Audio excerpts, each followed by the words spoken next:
nire kasuan esperientzia apur bat ezberdina izan da, aritzen naizelako online, baina oso interesgarria, eta niretzako oso aberasgarria, be bai, ez? Naiz eta Mexikon ez egon, bueno, hurbildu naiz ere kulturara, beste modu batean, bueno, ikasleen partetik sumatzen den interesa, egon den konpromisua ekintzak egiterakoan, korrika antolatzerakoan adibidez, eta horrelakoetan, niretzako izan da pasada bat hori bizitzea, eta eurekin hori partekatzea. Askotan pentsa genezake igual beraien profila dala, ez? Igual euskaldunen ondorengoak edo euskal sustraiak dituztenak, eta horrelako oso gitzi topatu izan ditut. Gehienak heldu dira euskarara, ez dakit, kasualitatez, batzuk etorri dira gurera entzun zutelako euskal kanta bat, beste batzuek igual irakurri zutelako zeo zer non baiten, edo historiako klase baten agertu zalako euskaldunen konturen bat, eta gehienak hurbildu dira, hori, ezer zehatz, arrazoi zehatz bat izan barik. Etorri dira, zeo zer agertu delako edo nolabait gurutzatu garelako beraien bizitzan, momenturen baten, eta hori izan da arrazoi nagusia. Hori da, ez dago profil zehatz bat, egia esan.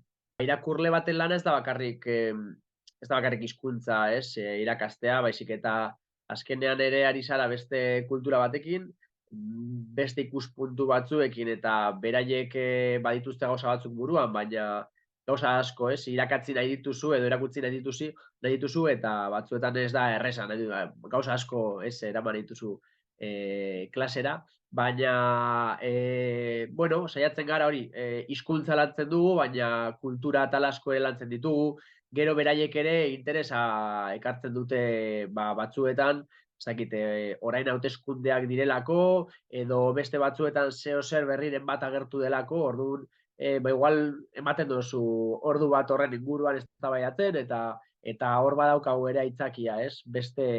Kulturaren beste arlo batzuk lantzeko. Orduan, apur bat lana hori klaseak prestatzea, euskara aldetik, kultura aldetik, baina askotan ere, beste hainbat gai lantzea beraiekin, eta gure kultura beraien gana hori, eramatea, eta beraiei saiatzen apur bat ulertarazten, ez?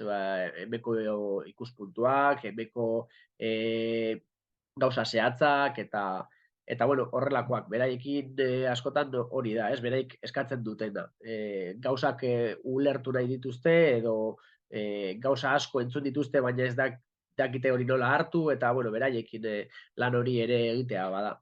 Orain dela urte batzuk, 2014an edo, estatu batuetan egon nintzen 2 urtez, eta bertan egon nintzen espainola irakasten, eta, bueno, euskera ere hasi ginen unibertsitatean irakasten, apur bat, ziren klase ofizialak, apur bat gure modura, eta bide apurtxu bat egin genuen. Orduan Euskal Herria bueltatu nintzenean, neukan hor oraindik, ez, hori bueltatzeko, diaspora horretara, edo, bueno, beste leku batzuetara, eta behin baino gehiagotan hori saiatu nintzen, etzeparen eskatu, eta, bueno, bapatean agertu zen Mexikoko aukera, eta ez nuen pentsatu, niretzako, bueno, esakit beti izan dut lotura hori diasporarekin, ez familiak eraginda, dorlako zehozer, baizik, eta, bueno, natural sortu den zehozer, eta bueno, neukan hori interesa, gogoa, eta zuen askorik pentsatu.